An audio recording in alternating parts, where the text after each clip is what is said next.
The sound of the calm sea waves sways back and forth against the rough edges of the wooden ship.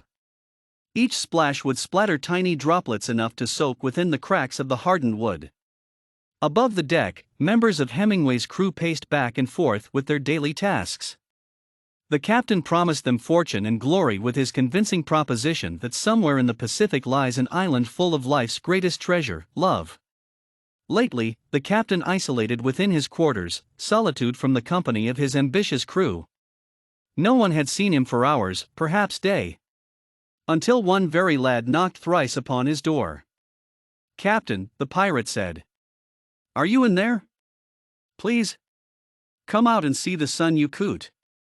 With that, he grabbed hold of the brass doorknob, its dim reflection mirroring the young lad. He slowly twisted the knob and pushed with ease, letting the door swing into the damp and dark environment of the captain's quarters. Pitch blackness covered the squared-shaped room as the crew member looked with awe and gaze.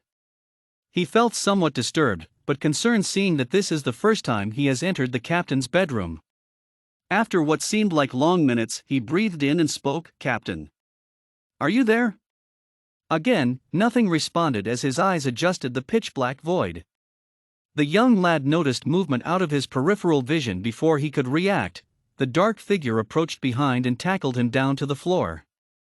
"What are you doing in my room?" the figure screamed with a rough, hoarse tone, filled with the burden of no sleep, no sanity, and no sense of hospitality.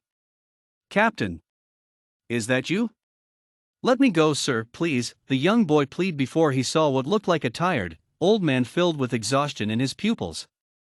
The smell of alcohol filled his nostrils, and he saw rotten teeth barely with the ability to speak comprehensibly. "Not until you tell me what you're doing in me room," the captain demanded from his crew member. "I was just checking up on you, Captain. I was so concerned. What's driven you mad?" He fidgets and squirmed underneath the heavy man before pushing him off with barely enough force. The captain groaned before standing back up and closed the door before flicking a match to light his lantern. Light began to cast upon the room. "None of your business, boy. This is my concern only."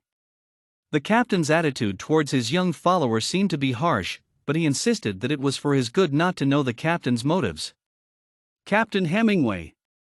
Are you still obsessed with that island?" A fear echoed out of his mouth before the captain anchored in his desk chair. His pupils quickly glared at the lad, with brows arching with a look a man gives to another man who insulted his manhood. Hemingway sighed as his eyes shut softly, feeling slight remorse upon his tired soul. "Lad, there comes a time when a man's gotta find his destiny. This is one of those years of my life. All I ever wanted was that glory and fortune to live a perfect life. Don't ever tell anybody about this, because if you do," he grabbed his cutlass and aimed it at the young boy with an intimidating posture. "I'll cut your head off," he threatened in a tone that sent shivers down the lad's body. He felt as his life was just now on the line for the captain. After all, he swore an oath to his superior, because of his good nature and naive inexperience of sailing out to the Pacific Ocean. The young man gave a slight nod before exiting the room, only to glance back as the door shut. Another sigh arose from the captain. He pulled out a large book filled with dusty pages of this island he had been chasing his entire life. Pages painted with dim images of an island surrounded by water. On the island, there lays an X mark with a note above it reading, "Only the most courageous of man can ever find this." The captain flipped, skimming as he reminiscences on his adolescence and early adulthood. An ambitious, determined lad out to find this place full of what only life can offer, the most glorious and most handsomely. Night arrived shortly and all the crew was asleep except the captain, who was stationed on the upper deck holding a telescope looking out into the desert of blue land. A hint of cool wind slithered and made contact with his rough skin. He shook it off, being he was tougher than any man thanks to his alcoholism and tolerance to low temperature. What seemed like nothing out in the distance continued until the captain saw a lump in the distance northwest of his direction. Was this an illusion? The answer to his wish? Nothing the captain could ever comprehend. His expression grew with shock and awe. His hands suddenly started shaking uncontrollably, like his soul was being drained or his life finally came to terms with life. His crew didn't wake up until the next morning. Peace filled the air as the young lad rose up from his bed, stretching and yawning. His door burst open loudly as one of the other crew members announced, "Wake up, lad. I think the captain found it." Confusion overwhelmed his face before he came to his conscience and got dressed eagerly before walking out to the deck. The sun greeted his eyes very brightly as he raised his hand to shield his eyes.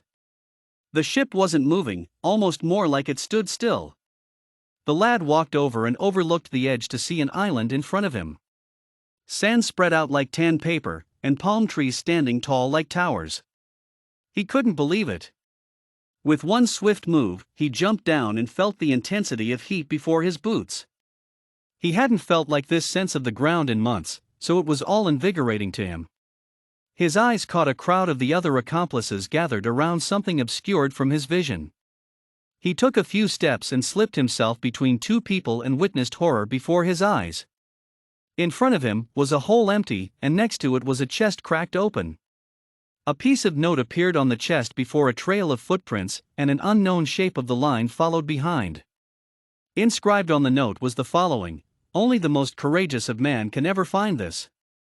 A skeleton hand was holding the note from inside the chest.